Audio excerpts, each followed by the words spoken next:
Hello વિદ્યાર્થી મિત્રો, રાધે રાધે. આજે આપણે પાછો વિડીયો લઈને આવી ગયા છે તમારા મૂંઝવતા પ્રશ્નો વિશે. તો આ વિડીયો સારો લાગે તો લાઈક કરી દેજો, ચેનલને સબસ્ક્રાઈબ કરી દેજો અને બહુ એવું લાગે કે સારું છે તો કમેન્ટ પણ કરી દેજો, બરાબર. તો કે હવે કાલે નહીં અને પરમ દિવસે એટલે કે 15 તારીખ, કેટલી 15 તારીખથી ભરતીના ફોર્મ ભરાવાનું ચાલુ થશે. કેટલી તારીખે? 15 તારીખે. હાલો, એ તો બધાને ખબર છે ને બધા તૈયાર જ હશો કે 12 વાગે વેબસાઇટ ઉપર ખુલે એટલે ફટાફટ ભરી જ દેવી ફોર્મ, બરાબર. તો કે ફોર્મ ભરવાનું થાય ને તો સૌથી પહેલાં શું કરવાનું થશે ખબર છે તમને? તમે વેબસાઇટ ઉપર જાશો, બરાબર, તો ત્યાં પહેલાં તમારે રજિસ્ટર કરવાનું આવશે. શું આવશે? રજિસ્ટર. હવે તમને એમ થશે રજિસ્ટર શું નાખીને કરવાનું? તો કે ત્યાં તમે ટેટ 1 પાસ હોય ને તો ટેટ 1ના સીટ નંબર નાખવાનું થશે. શું થશે? સીટ નંબર નાખી અને તમારે ઈમેલ, મોબાઈલ નંબર બધું નાખીને રજિસ્ટ્રેશન કરવાનું થશે.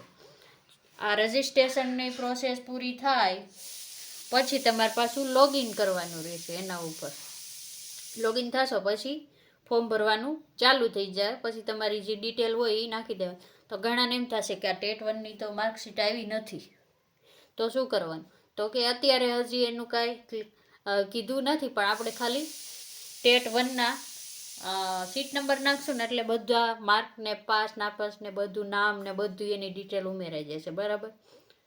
એટલે પહેલાં તો રજિસ્ટ્રેશન કરવાનું થશે 15 તારીખે. પછી ઘણાનો પ્રશ્ન છે માર્ક્સ લખવા કે ટકા લખવા.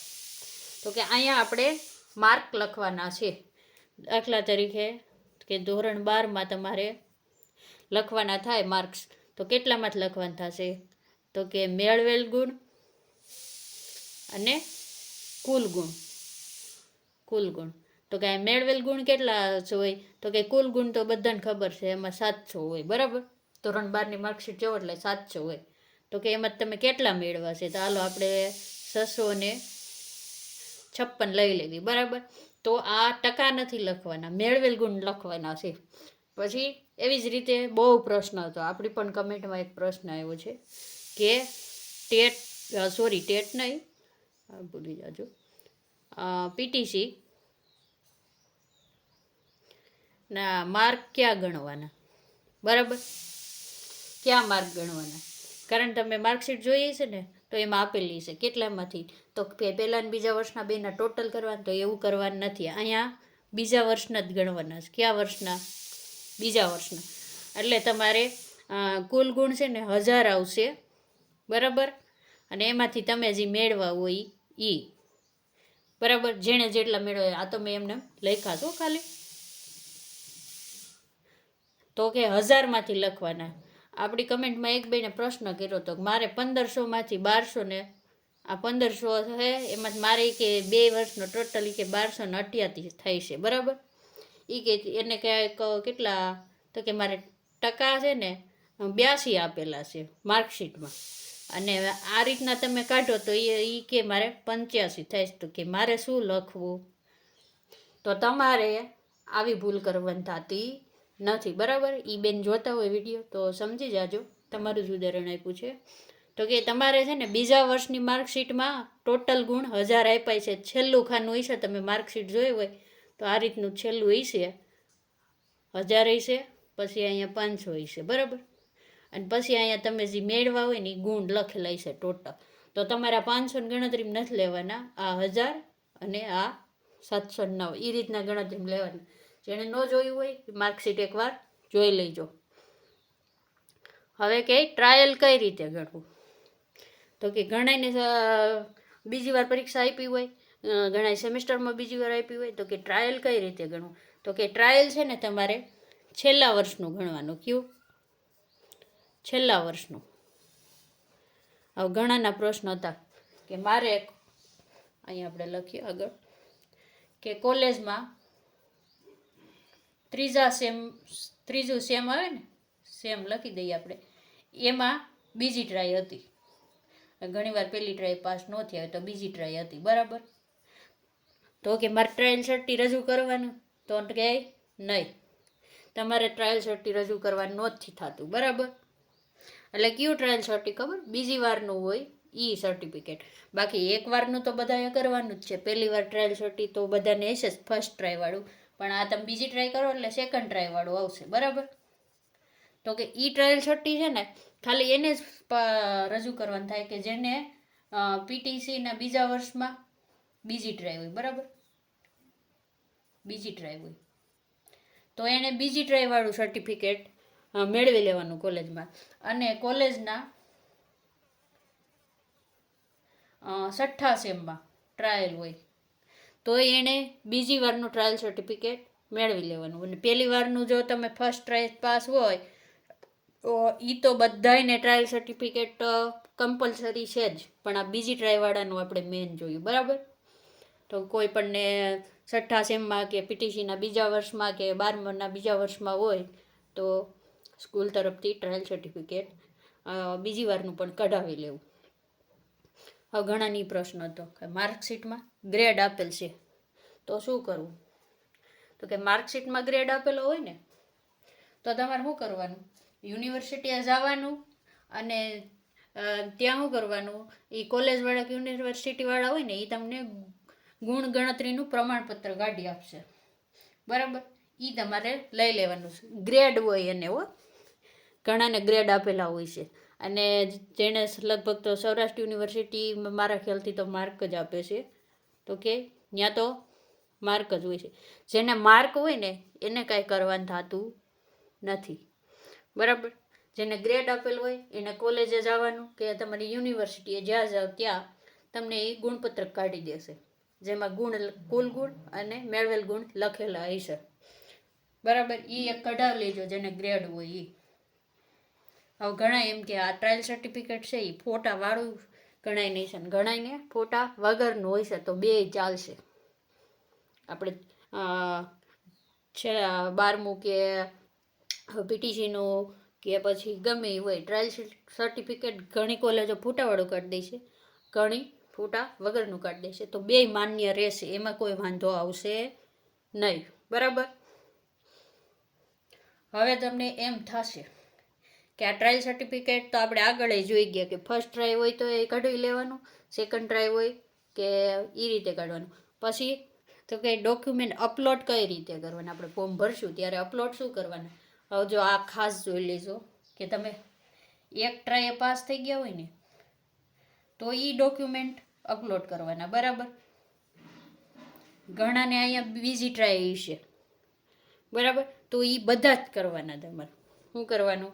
ટ્રાયલ છે, તમારે ટ્રાયલ છે તો એ બે કરવાના. ટ્રાયલ બે હોય તો બે કરવાના. હવે માર્કશીટમાં એ રીતનું જ થાય કે તમે પહેલી વાર પાસ ન થયા હોય, એકાદ વિષયમાં રહી ગયા હોય, બરાબર.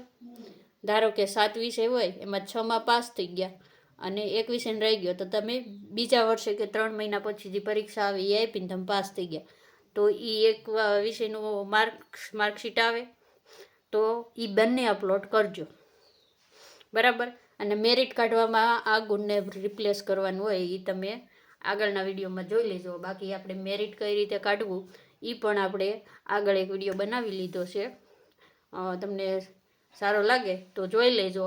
અને પ્લસ ડોક્યુમેન્ટનું લિસ્ટ છે ને આપણે પોસ્ટમાં મૂકી દેવું, આપણે યુટ્યુબ ચેનલની પોસ્ટમાં હશે, તમે જોઈ લેજો કેટલા કેટલા ડોક્યુમેન્ટ જોશે, બરાબર. હવે આટલી પ્રોસેસ પૂરી થાય, તમે રજિસ્ટ્રેશન કર્યું, ફોર્મ ભર્યું, અહીંયા ડોક્યુમેન્ટ છે. તો કે હવે છે આમાં બે વસ્તુ હજી ધ્યાન રાખવાની છે કે તમે કોલેજ કરેલા હોય ને, બરાબર, તો કોલેજના 1 થી 6 સેમની માર્કશીટ અપલોડ કરવાની છે. પણ એનું શું કરવાનું? આ 1 થી 6 સેમ એની પીડીએફ કરવાની કે શું કરવાનું? પીડીએફ બનાવવાની છે. અને પીડીએફ છે ને એ 1 MB કરતાં નાની હશે, એવડી જ અપલોડ થશે ફોર્મ ભરો ત્યારે. અને ડોક્યુમેન્ટ છે ને તમારા, જે આપણે આગળ જોઈએ, હવે મને યાદ, ડોક્યુમેન્ટ છે ને તમારે ઓરિજિનલ ફોટો અથવા સ્કેન કરીને અપલોડ કરવાના છે. બરાબર. જો પહેલાં તો ડોક્યુમેન્ટ છે ને સ્કેન કરવાના છે. સ્કેન અથવા તો ફોટો, પણ કેવો હશે તો કે ઓરિજિનલ ફોટો અપલોડ કરવાનો છે. તમે ઓરિજિનલ ફોટો પાડશો ને તો MBમાં વધી જશે. બરાબર. હવે તમને એમ કે PTC એના માર્કશીટનું ડોક્યુમેન્ટ કે તો કેટલા આવશે, તો કે પહેલા વર્ષની માર્કશીટ આવશે,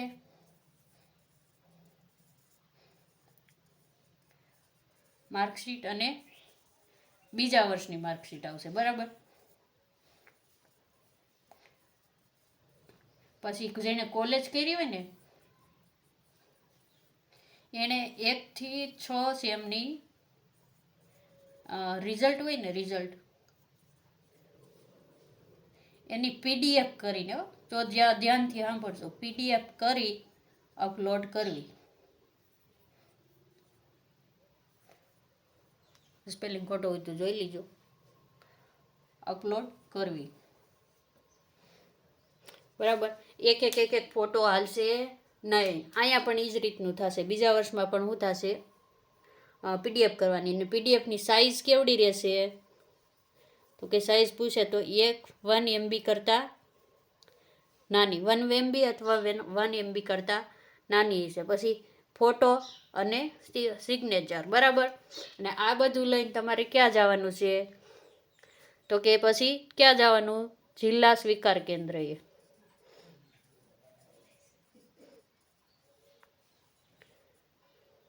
ત્યાં જો આખું ફોર્મ જમા કરાવવાનું છે.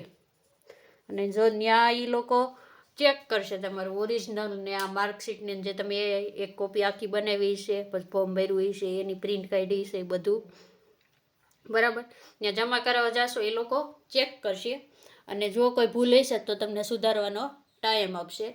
અને એક ગુડ ન્યૂઝ એ છે કે આજ દી લગીન એક પણ ફોર્મ રિજેક્ટ થયું નથી. વિદ્યા સહાયકમાં જેટલા પણ ફોર્મ ભરે છે એનું એકયનું આજ દી લગીન રિજેક્ટ થયું નથી. બરાબર. તો અમારો વિડીયો સારો લાગ્યો હોય તો ચેનલને સબસ્ક્રાઈબ કરી લેજો, વિડીયોને લાઇક કરી દેજો, અને ભરતી પૂરી ન થાય ને ત્યાં લગીને અમારી ચેનલને ફોલો કરવાનું ન ભૂલતા. નવી અપડેટ તમને દેતા રહેશે. રાધે રાધે.